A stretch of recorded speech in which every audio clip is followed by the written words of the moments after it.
Greetings, everyone, and welcome to the IBME UBU show, where we discuss leadership and personal success stories. I'm your host, Antoine Valentone, and today we're joined by our very special guest, Dr. Linder-Crow. Jo is the founder and CEO of JLC Executive Coaching and Consulting, where she provides executive leadership coaching and organizational consulting. Jo brings more than 30 years of senior level experience in nonprofit association management, having recently stepped down from her position as the CEO of California Psychological Association after 18 and a half years. Welcome, Jo. Did I miss anything that you wanted to add? No, I think that's fine. I'm sure we'll get to the rest of it in our conversation. Okay, wonderful. I'm really excited to talk to you today because of the recent transition that you made from your previous role as the CEO of the California Psychological Association. 18 and a half years is a very long time. Talk to me about what motivated you to make this switch into becoming an executive coach and consultant, and the steps that you took in order to help make that transition. Yeah, well, thanks for having me and inviting me to come and do the interview. I've been looking forward to talking to you. It's nice to see you again. The 18 and a half years at the California Psychological Association was following another about 10 years in both at the National Psychological Association and then at a smaller nonprofit. And my earlier background is in higher education, continuing education. So had university experience and then these different association management, really. So the bulk of my experience has ended up being as an association executive. And certainly this last tenure at 18 and a half years was my longest tenure at any one job. And what brought me to the transition was, I think it was just time in my career.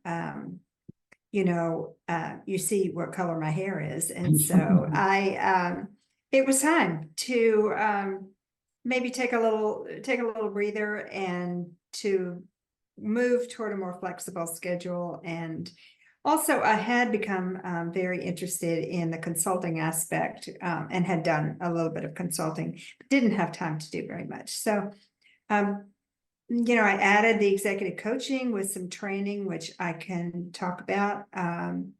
And just thought I'll have I want to do some work, but maybe on my own schedule. And I have no more early 8 a.m. conference calls on Zoom, Antoine. No more.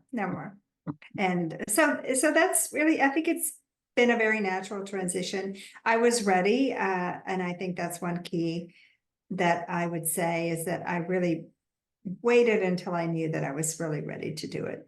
And that made it an easier transition for me because it was a big change. Yeah, indeed. I would imagine after 18 and a half years, any change would be difficult, but it sounds like it's been working out for you. How long has it been since the transition, and what are some of the most important things sort of jumped out at you so far since you made the switch? My last day was July 31st last summer. I had originally intended to leave at the end of June, but my organization asked me to stay an additional month. They were doing a search. And so I stayed through that time. I took a little break. I had started a program in executive coaching in May of 2022. So about a year before I knew I was going to be leaving, I started this training, which was with an organization called the College of Executive Coaching. I know the person who founded that. He's a psychologist. I'm not a psychologist. I have a PhD in education. But I know him, and I looked at their faculty and looked at the program. They admit individuals with graduate degrees into the coaching program. There are a lot of really good coaching training programs, but I chose this one. Did an intensive program with them that lasted 7 days, and then took some additional classes. So it's about 72 hours of coaching training, plus I recently, well, a couple of months ago, got my initial certification as a coach. And that required 50 hours of coaching experience. And that's sort of the, the baseline certification. What I'm finding, I have been pleasantly surprised that I've gotten my clients through referrals, people that I've known over the years. I'm really enjoying the coaching. I also do meeting facilitation and have had a couple of jobs where I have facilitated kind of like board retreats, board meetings, mostly board retreats for large associations. And I also really, really enjoy that work. It takes a lot of preparation if you do it right, I think, but it's very interesting to go in and work with a board of directors and the staff, like the CEO and the other senior staff. So I've done a little bit of both. That sounds really interesting. I'm curious, when you're brought in, is it the decision of an individual like a CEO, or is it an entire leadership team that agrees to bring you in? And the reason why I ask is, I know that change can sometimes be hard, and sometimes we encounter resistance when we try to help implement change. Have you encountered any situations where maybe some or one of the individuals that you're working with is maybe a bit reluctant to change and accept maybe some of your coaching and leadership? It's a great question. I did not intend for this to be my coaching niche. And I don't really intend for it to be the only kind of client that I see. However, I would say about 90% of the clients that I'm working with right now are individuals whose boards have mandated that they have a coach for one reason or another. The organizations that have brought me in have had some dynamics that they wanted to try and sort through amongst board members, and I'm a very interested, and I think I have good experience to address the relationship between staff and governance. It's a very interesting area for me, and the distinct role that a board of directors has versus the role that a CEO has, and how those two can get a little bit mixed up. And a lot of, I hope that when I work with those kind of organizations, we can bring a little bit of clarity about why it's important to really have clarity about roles. With the individuals, I have actually found that they've been quite receptive. I think one person was a bit shocked that this was something that he was asked to do. But I think, I approach it in a pretty easygoing way. And I think in the end, all of us want to improve. And certainly if we're in a situation where we've been sort of told, you need to pay attention to this. In one situation, the person is clearly a very competent administrator and executive, and the president told me so. However, that one of my big areas of interest is emotional intelligence. And this person, for example, the area of challenge really was relationships. So I'm very interested in the idea, in the notion of relationship management as a part of leadership. And the more I do this, the more I see that it is true, that is really the place that can trip people up. And you can be the best, you can have the best technical skills in the world, but if you can't manage the relationships, your staff, your relationships with your governing board, your leadership, it really causes difficulty. Interesting. So you mentioned emotional intelligence. For me, my simple definition has always been self-awareness as sort of a gateway to developing your emotional intelligence. Mhm. Assuming you agree, can you talk a little bit more about that sort of connection or dependency? And it's related to my previous question, where if someone's not willing to admit that maybe they're the problem and not everyone else, then getting them to, maybe change their leadership Mhm. sticks Mhm. won't be as easy. Any thoughts there? Yes, it's just fascinating to me. I think self-awareness is the first key. And then the other side of that same coin is not only to be aware of your own emotions and how you can regulate your own emotions, but to begin to really see and understand how your behavior has an impact on other people. Mhm. And how what you do lands with other people. And I think if a person starts from the basis of, well, this is just who I am. I'm intense. I'm passionate. I get excited. I sometimes get mad. Well, that may be true. And all of those behaviors have an impact on the people around you. So if what you're hearing from, let's say, your board of directors is saying to you, your staff is saying that they feel threatened, your staff is saying that they don't feel safe, your staff is saying that you snap at them. And then the person is saying, well, yes, but I'm just really passionate about what I'm doing. And I get focused on what I'm doing. And so I might be short with people once in a while. You can see that ultimately those two things are going to butt up against one another. So it's Daniel Goleman, who's a psychologist and who kind of wrote some of the early work about emotional intelligence in leadership and work and also life.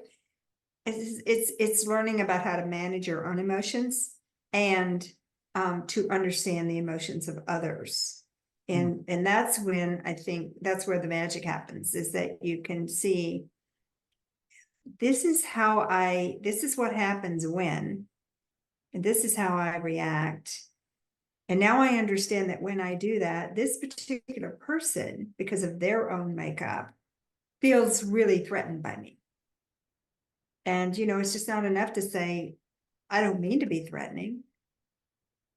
It's it is what it is. If the other person feels that way, then learning to understand that and navigate those relationships, I think is really what I'm seeing so much. It's just it's even more surprising than I thought it would be as I work with individuals and with organizations. That's great. So, assuming you've got somebody who's open to change and admits that maybe there's room for improvement, what would you say are the most important skills for emerging and current leaders? Well, I think for me, I think when I talk to students or people who are starting out, I think one of the biggest skills that I have learned over the years and keep learning is how to listen really carefully, how to be curious, how to listen without listening and at the same time planning out what you're getting ready to say. And that is hard to do, I think, for all of us. And I think this, what I have been told over time when I've been on boards or committees or whatever, that I'm good at asking questions. And now I realize that in coaching, that's really what I do. I ask questions. And so this notion of staying curious, there's a great book called The Coaching Habit. And it's a very easy book to read, but the notion is stay curious, ask questions. What do you mean by that? Tell me more. you know, those, like, what do you want? What do you want out of this relationship? What's the most challenging thing for you right now? You know, what are your next steps? What can you see as next steps? Mhm. What are the challenges you might see coming down the road? What are your goals? And what are you prepared to do to get there? So coaching is not consulting. And that's a lesson. But for leaders, I think what I have realized is that what we do in executive coaching is really what every leader can do for their teams. They can, you know, these coaching, it's like a coaching mindset. Some people talk about it as a coaching mindset. And those same kinds of approaches can work just as well inside your own organization when you're working with your own teams, when you're supervising employees. Yeah, thank you for that, Jen, by the way. I did learn from you in our previous discussions that consulting is not so much about, or leadership coaching is not so much about making statements, but it's more about asking Right. questions and letting Right. people articulate their thoughts. So thank you for that. I wholeheartedly agree and appreciate that. It's interesting, you know, when we talk about coaching and the different styles and what works, I always think about the parallels between corporate life and sports world because of the word coaching. I often think of, you know, the experience I had as a kid growing up playing sports and the different coaches that continually would yell at me and the rest of the Yeah, right. and I've always had a theory that that's part of the reason why first-time managers are often so bad is because they grow up with bad examples. They're getting yelled at oftentimes by their sports coaches and maybe even their teachers and of course parents sometimes. So any thoughts there as far as like maybe part of the reason why some leaders are ineffective is because they don't have any good reference points to to learn from?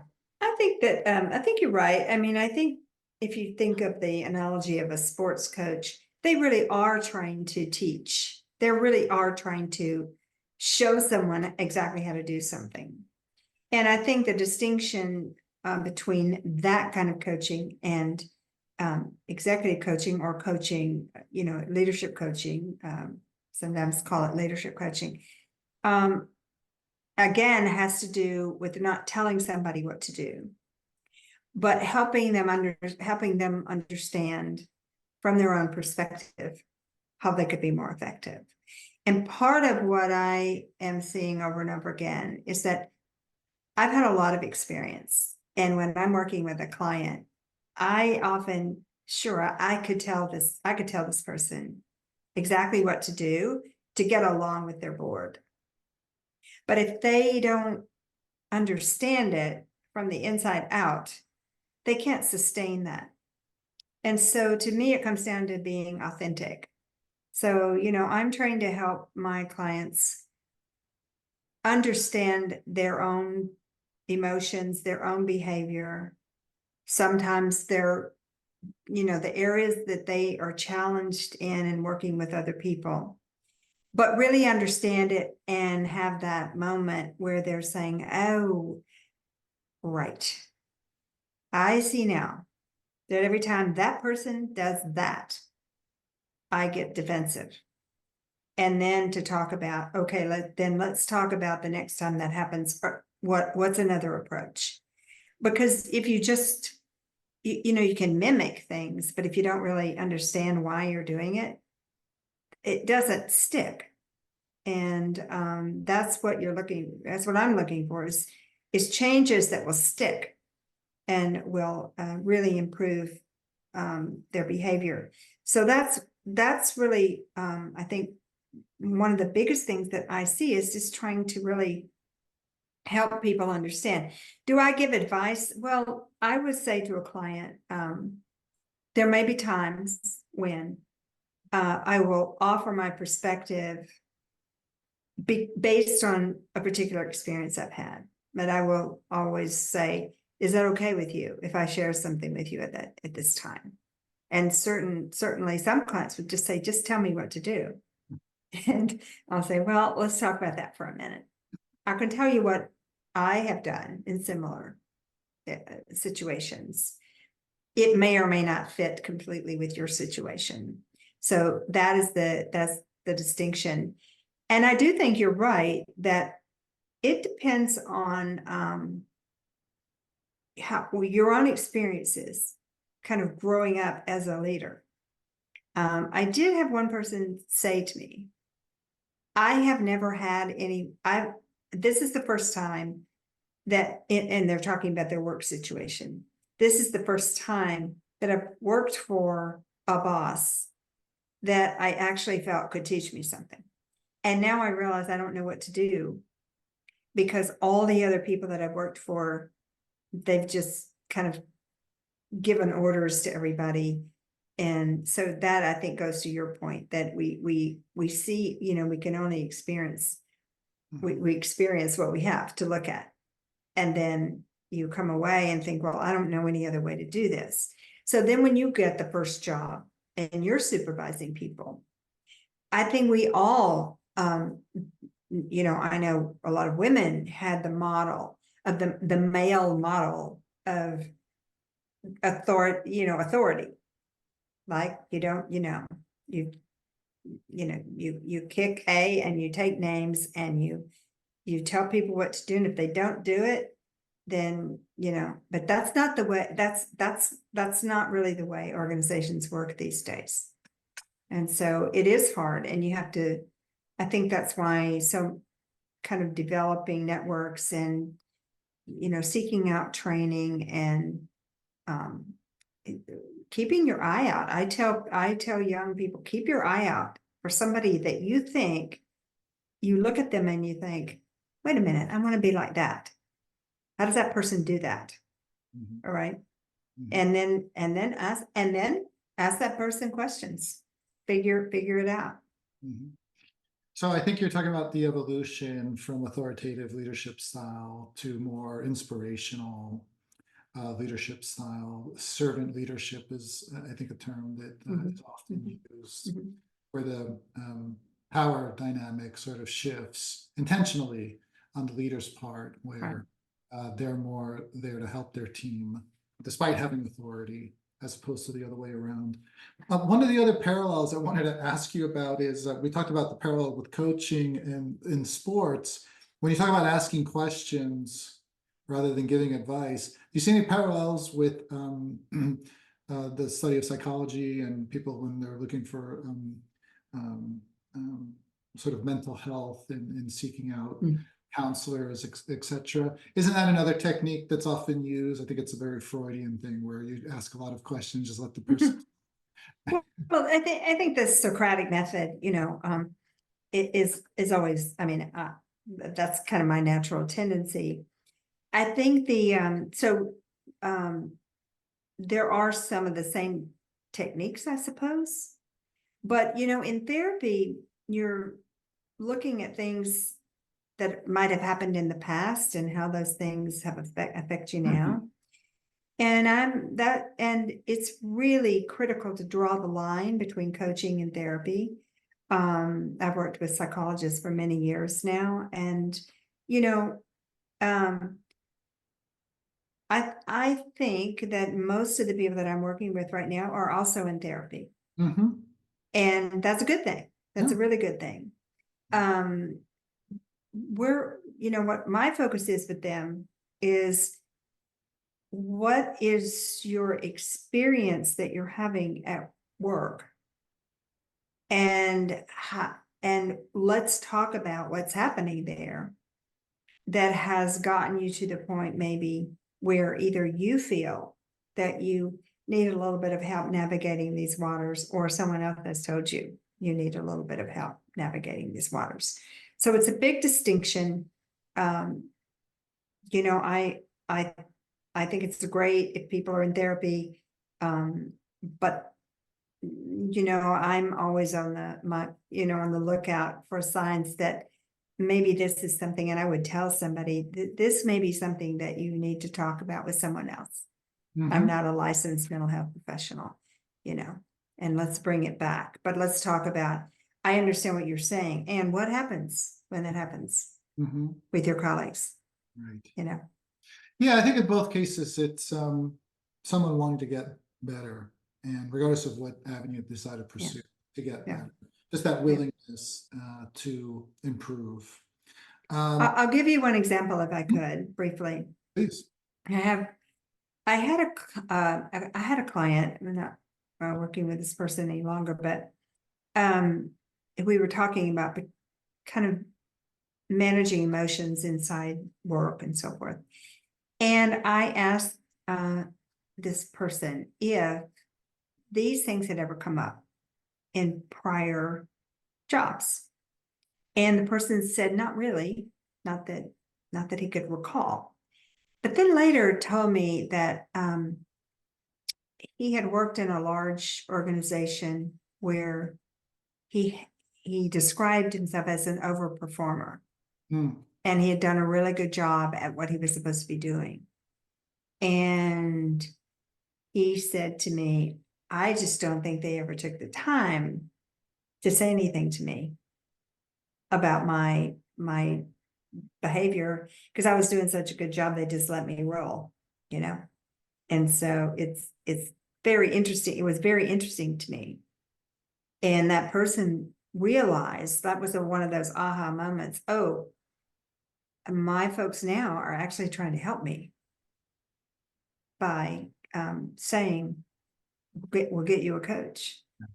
And that was a good moment for me and for the person. Right.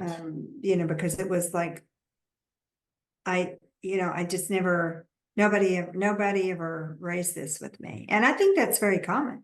These difficult conversations are called difficult conversations, but they're hard, right? Nobody really likes to have them.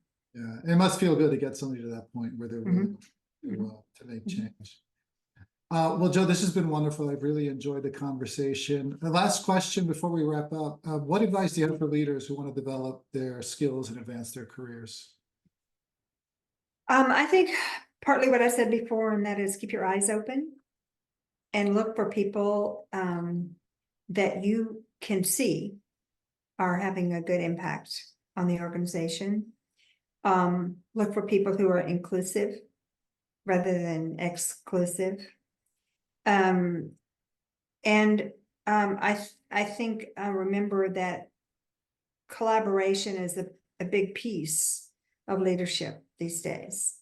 So I think being isolated and kind of in your own silo, you can get your work done, but remember that, the connections that you have with other people, both internally and externally, in my mind, really, really can be the key to success. So don't make the mistake of thinking that those soft skills are something to kind of sweep aside and kind of pay attention, maybe. I think we're all recognizing that those skills, the ability to navigate these relationships inside and outside of organizations, really have to carry the same weight as your technical skills. And if you can get that right, then that's where the magic happens. Put those two together. Love that. Great advice. Joe, how should listeners get a hold of you if they want to learn more? Can you put this, well, you can put it at some point. My email is Joe, J-O, at jlcconsulting.net. That's the best way to get a hold of me. And, if anyone is interested in coaching, if you're in an organization and you're interested in providing coaching for your employees, I'm always happy to talk to anybody. And if there's anybody who's interested in becoming a coach and wondering what the options are and what that's like, I'm always happy to talk to anybody about that.